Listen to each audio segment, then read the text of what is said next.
प्रेरितों के काम अध्याय 22। हे भाइयों और पितरों, मेरा प्रति उत्तर सुनो जो मैं अब तुम्हारे सामने प्रस्तुत करता हूँ। वे ये सुनकर कि वह हमसे इब्रानी भाषा में बोलता है और भी चुप हो गए। तब उसने कहा, मैं तो यहूदी मनुष्य हूँ जो किलिकिया के तरसुस में जन्मा, परंतु इस नगर में गमलीएल के पांव के पास बैठकर पढ़ाया गया और बाप दादों की व्यवस्था की ठीक रीति पर सिखाया गया और परमेश्वर के लिए ऐसी धुन लगाए था जैसे तुम सब आज लगाए हो। मैंने पुरुष और स्त्री दोनों को बांध बांध कर और बंदी गृह में डाल डाल कर इस पंथ को यहाँ तक सताया कि उन्हें मरवा भी डाला।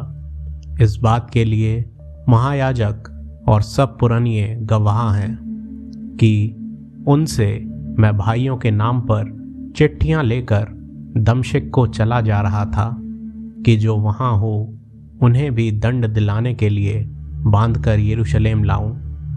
जब मैं चलते चलते दमिश्क के निकट पहुंचा तो ऐसा हुआ कि दोपहर के लगभग एकाएक एक बड़ी ज्योति आकाश से मेरे चारों ओर चमकी और मैं भूमि पर गिर पड़ा और यह शब्द सुना, हे शाऊल, तू मुझे क्यों सताता है?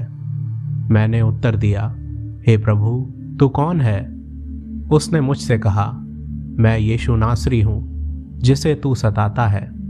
मेरे साथियों ने ज्योति तो देखी, परंतु जो मुझसे बोलता था उसका शब्द ना सुना। तब मैंने कहा, हे प्रभु, मैं क्या करूं?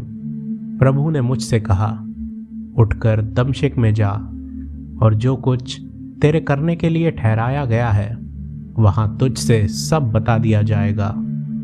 जब उस ज्योति के तेज के मारे मुझे कुछ दिखाई ना दिया तो मैं अपने साथियों के हाथ पकड़े हुए दमिश्क में आया।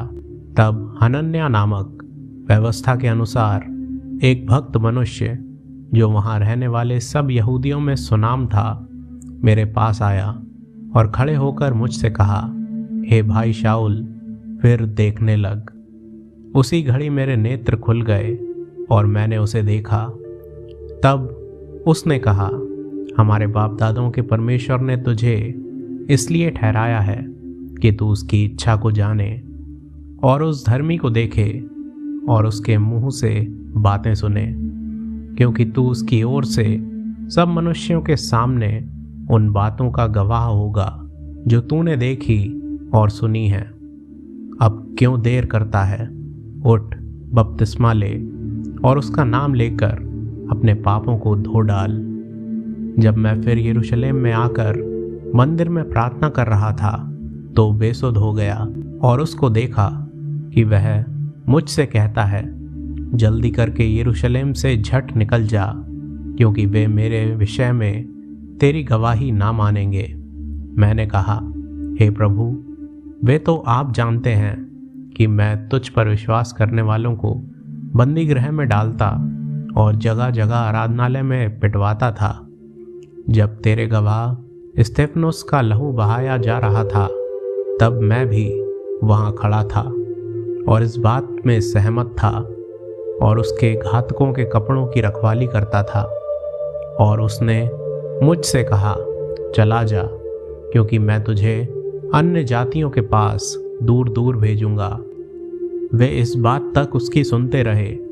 तब ऊंचे शब्द से चिल्लाए, ऐसे मनुष्य का अंत करो, उसका जीवित रहना उचित नहीं।